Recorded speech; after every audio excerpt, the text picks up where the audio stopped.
नमस्कार शेतकरी मित्रांनो, आपल्या यूट्यूब चॅनलवरती आपलं स्वागत आहे. शेतकरी पिकवतं सोनं, पण सरकार शेतकऱ्याच्या मालाला कवडी मोलाचा भाव देतं.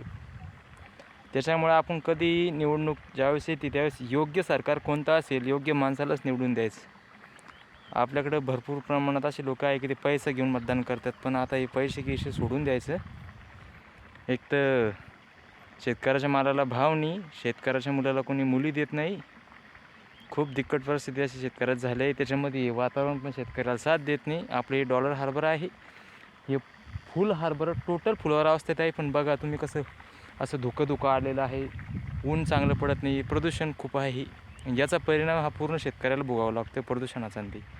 त्याच्यामुळे शेतकऱ्याचं उत्पन्न बी घटलं, त्याच्या मालाला बी भाव नाही, शेतकऱ्याचा खर्च बी वाढला.